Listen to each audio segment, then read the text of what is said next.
ברשות היושב-ראש, אני תמיד אומר שאני שומע דברים כאלה שאם אבא שלי היה פה, הוא היה מאוד נהנה לשמוע את זה, ואם אמא שלי הייתה פה, הייתה אפילו מאמינה לך. אבל אני אגש ישר לעניין כפי ש... Mom was here, she'd be very, very happy and believe you. I was asked to present a proposal for this very important conference, and I saw that one of the topics are the religious writings, and I said, what is more fitting to a researcher like me who's been involved in Jewish law for 35 years to talk about Jewish law here in Azerbaijan among the mountain Jew. Their halachic work, their judicial work, and I embarked upon a journey. And when I stand here before you right now, I remember a story that I heard many years ago about a professor who was the greatest expert for Goethe's poetry, and he was invited to talk in Stockholm about the Swedish influence over Goethe's poetry. In those days, people didn't travel that often, but he did take his wife to a wonderful weekend in Stockholm. On Sunday, when the time for the lecture has come, he rose and said, you asked me to talk about the Swedish influence over Goethe's poetry, and I thought about this and I studied the topic thoroughly, and I reached the conclusion that there are zilch. There are no Swedish influences over Goethe's poetry. And I too, and I'm not saying this cynically, when we talk about the religious writings that Professor Dan Shapiro talks about, hymns and liturgical texts, when we talk about judicial work or literature written by the Jews, I couldn't find anything. This is only the beginning of the journey, and if you know any book that was written before the 18th century on legal matters, I'd be very happy to hear, because I don't know any such manuscript or any published book, or even rulings, because in every place where people reside, people quarrel, and when they quarrel, they have to go to the Jewish court, and I'm sure that here too, with all this very, very important population who lived here, there were conflicts, but I at least could not come across anything published by way of ruling that was achieved here in this place. So then the question is far greater. The question is, how come that a community, and that's one of the most important attributions or characteristics of this community, and here we have to pay tribute to Dr. Shimon Ochayon and the others. How can such a community survive? And we heard that he was here from the 3rd century, and others say from the 1st or 2nd temple. But even if we take the least extreme opinion and think that it doesn't exist 2,000 years, only perhaps 1,500 years, how can it survive without us knowing about rabbis that lived here until the 14th century without knowing what they wrote? And that is a question that is very, very great. We actually have a black hole in history, and it is incumbent upon us, the scholars who participate in this conference, to fill it in. Two people who I believe should be mentioned in this context, and I prepared handouts, and don't be alarmed, we don't intend to read it. It's just like the prayer books of the holidays, hundreds of books, but only a few are read. Let's only look at the first one, the Book of Troubles. There was a Jew called Yosef Yehudat Shorny who spent time in this area 150 years ago. His book was published after his death. He died at the age of 43, but he managed to be born in Minsk, Belarus, and then he moved to Odessa, and then he decided that his passion in life, he was, a very educated man. Professor Moti Zaki describes his personality, and he decided to bring the Enlightenment to the East, to the mountain Jews. And then he finds them, and he moves from one village to another with a letter from the authorities, the Russian authorities, that allows him to obtain information about the Jews and the communities and their history. And based on his words, we can learn more or less us what happened here. He describes many things. This book, by the way, as I said, is, has many lacunas. Not everything was published, but his articles were published in Hagalitz in newspapers, and he talks about legal life.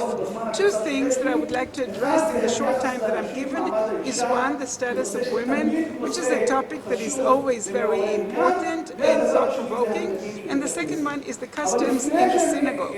But before I mention these things, I would like to remind you that this book, as I said, was not published during his life, only posthumously. He wrote his biography and it was published elsewhere, but this was published in St. Petersburg, in Leningrad, in 1884, and this book was published by Avraham Eliyahu Arkavi. Avraham Eliyahu Arkavi is no less interesting a figure who published dozens of books and articles well known in Hebrew law, in Jewish law, in the response of the Kohanim. He was the chief librarian in St. Petersburg, the Jewish library, and I also mention him in the context of our chair because he too studied in Volozhin and later on became well known worldwide for his studies. And he published this book. If you read the first segment in the book where he writes the introduction to Chorny's book, he says, I couldn't find anyone else who will deal with these issues, and he writes, and I read the first line out of the long introductory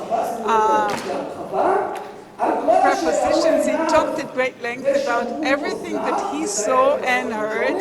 He talks about the journeys of Chorny and all that he read in books that were good and bad alike. In other words, Chorny collected his material about the mountain Jews, and he collected them also from books that were not that reliable. That's what he did. And then he continues and says that he himself, he's a classical researcher, he usually gave Chorny the floor, but sometimes he would add his own remarks, and of course that ultimately comments, and everyone who is in the academia knows that there wasn't enough money to publish the whole book, so perhaps his brother-in-law can chip in. We talked about what there is, but let's talk about the result. Chorny describes the transition from one town to another, from one village to another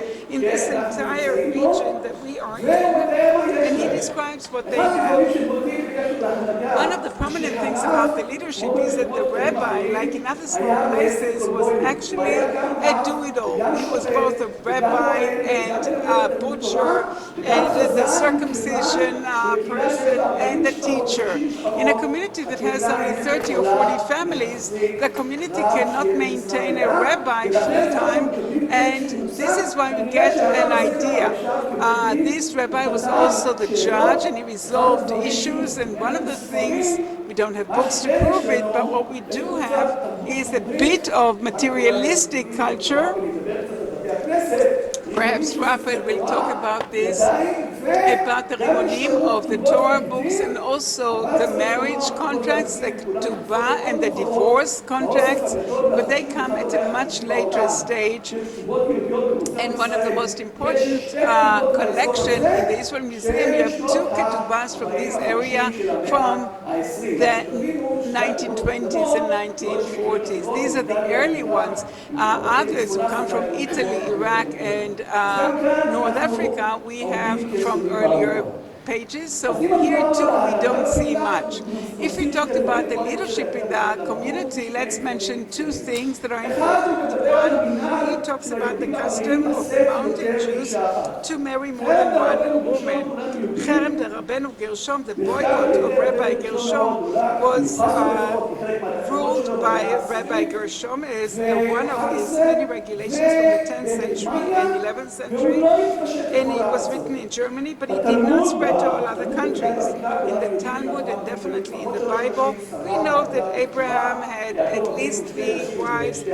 Jacob had 2 wives. Solomon had 1,000 women according to the tradition. And in the other Jewish communities from the 11th century onwards, this boycott becomes more widespread, but not in the countries that are in the eastern countries. You know that upon the establishment of the State of Israel, very often the Yemenites came with 2 women, and this is influenced by the non-Jewish population that lived in, and also the fact that they did not accept the boycott issued by Rabbi Gershon. We don't have their marriage certificate or marriage tuba, but we can know that there were rabbis here that apparently arrived as Ashkenazi Jews, and they wanted to impose this boycott, and they said that they would not listen to them.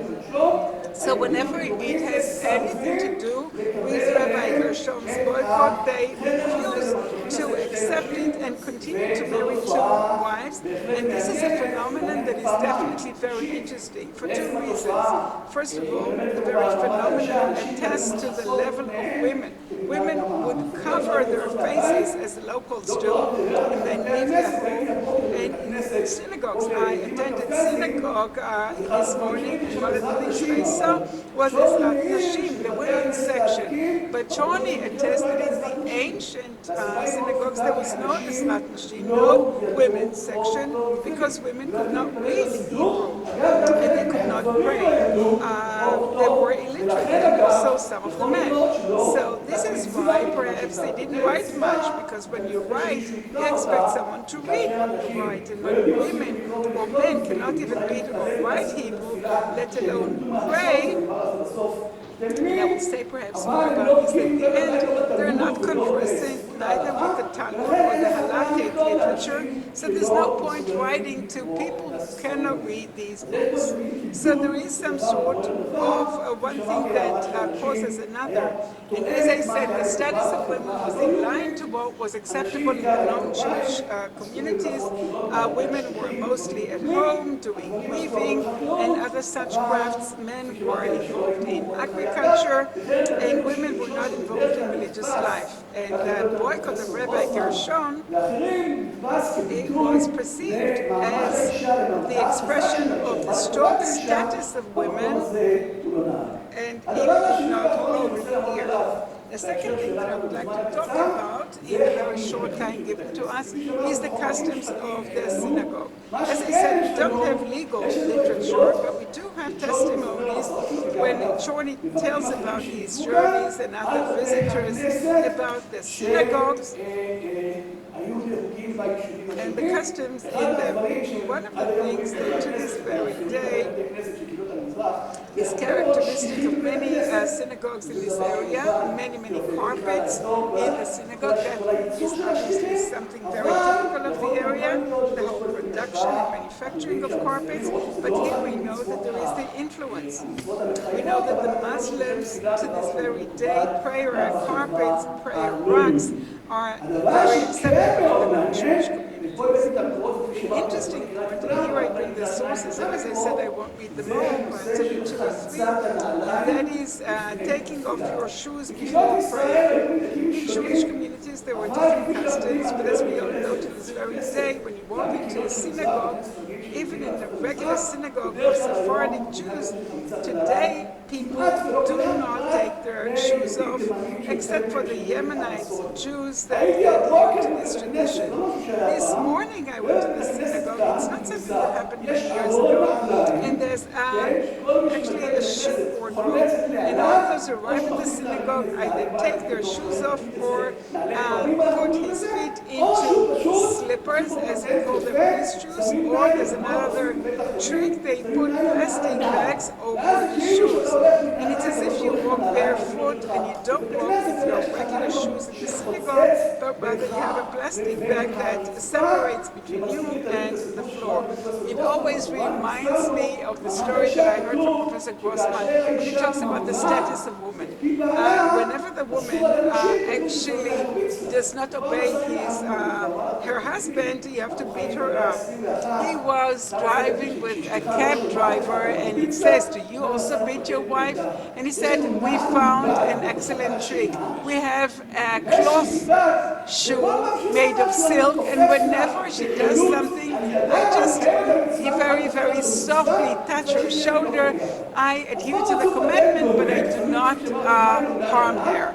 So here they found a similar trick with a plastic bag over the shoe. And here I just want to show that custom that was preserved to this very day, not 50 and 100 years ago. And you can see that in the sources, in the first two verses that we all know, when Moses stands by the burning bush, he says, take your shoes off your feet because the place that you stand on is the sacred land. So this place is sacred, hence you have to walk without shoes. The same applies for the temple. The Kohanim, the priests, at least two of them were sitting by the table. So the priests in the temple were supposed to serve barefoot. There was nothing to separate between them and the floor. If you look at Maimonides' source 4, and also when you enter Temple Mount in the Brachot tractate, it says that a person should not enter Temple Mount with his walking stick and backpack and the shoes on his feet. As you all know, we people who go to Temple Mount should either wear cloth shoes or barefoot. So on the one hand, we have a host of resources that talk about the fact that when a person goes to the synagogue, he should be barefoot, but we have a wonderful testimony from the Jerusalem Talmud, source 9, and I will read it in the translation to Hebrew. Yehuda, the son of Rabbi Sherebi, entered the synagogue and he took his sandals off. And then when he left, he couldn't find his sandals. Why? Apparently somebody snitched them. And he said, if I had not gone to the synagogue, nobody would have snitched my sandals. So in Romania, there's still a sign saying the synagogue is not responsible for sandals left outside. So the whole idea of taking your shoes off is well anchored in our ancient sources. If you look at source 11, when you read it in your own time, and this, as I said, prevailed for years. There were those who argued that that is the influence of the Muslims. When they enter their mosques, just like washing shoes and hands and feet, and here I wanted to bring the contribution of a professor from Maryland that said that it's not necessarily the result of the Muslim influence because even during the time of the temple that was done. And here we see another influence, the Karaim, very, very influential here. Aviad Hacohen's writing were managed by a Karaim scholar, and perhaps serves as one of the best sources for it. They too take their shoes off before they go into synagogues. So is it Karaim, is it Muslim, or just a Jewish custom that was preserved in Europe? From there, even sometimes people would take their shoes off back then, but today you won't find one community, either in Eastern Europe or Central Europe, where you take your shoes off. That is considered the most uncivilized act to do. And even among the Sephardim today, if you look at what Aviad Yosef and the following son, Yitzchak Yosef, he said, God forbid if the Sephardim take their shoes off. That's the custom of the Gentiles. And just to close this circle, this custom was preserved here, and it reflects something very interesting. Caucasian communities of Jews are recognized as different to others. You can compare them to Georgia and Kurdistan. And one of the things that when their cases arrive at the rabbinical court of Israel, they do not doubt their divorce and marriage. And again, there weren't any prominent rabbis here, except for recent generations like Rabbi Yitzchaki. So how do they preserve the tradition? And יש לנו this שתי is the דרכים last ככה slide. בעולם המשפט There are two להעביר ways מערכת to שלטון. convey אחד זה law in a books, system אחד of זה norms. law One in is action. law in החוק books, עלי and the other one is ספר law in זה action. החוק משפט בפעולה. משפט עלי ספר והמשפט בפעולה. The law appears in the books and the law appears in action. The regular way to study law books is to get all those codices and to study them. Another way is to study from reality. Rabbi Soloveitchik mentioned it in the halachic context. Very often tradition passed on from father to son is the way halachas, regulations are passed on, not from the mouth of the scholars, but from the mouth of parents. And that's what's happening here. One of the fascinating things here is the intensity, the power of passing down the regulations, like from mother to daughter, father to son, the whole idea of the cycle of life, of family, of wed marriage, bereavement, and all the holidays. And that, as I said, is an amazing thing when you think about it. For hundreds of years, that black hole that I talked about earlier, tradition is passed on and is preserved with full power. So on the one hand, we are lacking the academic literature, but this tradition attests at what happened here, and it has to be preserved. And I said in the synagogue that some things are not kept. This is why this conference is so important, to keep the tradition and to show the intensity of a tradition that is already handed over in the absence of written text. Any questions? Anyone in the audience wishes to ask? Please. Yes, please. אנחנו לכבוד המרצה עם כל הכבוד In honor of the speaker, without respect to the chair, we will continue. דברי תורה דוחים מאוחר. יהיה קצר, לא יותר ממשפט תשובה. כן. Just be very brief, please. אני ראש קהילה גיאורגית הספרדית. קודם כל אני מודה לכם מאוד על הגעתם לכאן, ברוכים הבאים, ותודה לפרופסור. ורק רציתי להוסיף משהו, אני לא זוכר אם הוא עוד לא הזכיר את זה, בקווקז גם היה מנהג לייבא משם. זה חלק מהמסורת הספרדית, שגם הרב היותר ניסה לחבר בישראל. יש אפילו כיתובה של יבמה מקובה. יפה, אבל הכתובה היא מאוחרת מן הסתם, זה לא מימי ה-18, כתובה במאה ה-19 הרוסית. אני משתהה, המנהג הזה גם שוב משקף את המסורת הספרדית, גם הסידור.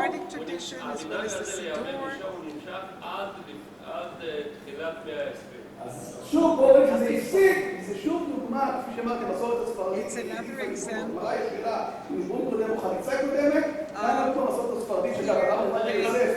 ניסה לחדש אותה בישראל, ולא הצליח, אז שוב אגב, מתקשר למעמד האישה, דיברנו עליו, יש כאלה שהרבה שאומרים, שהתאפק כמו מובנים. דחיקת האישה תתאמן אותה גם כוחה, אבל כפי שאנחנו רואים, תודה רבה showing that women are inferior and others are the opposite. Professor Rapin, please.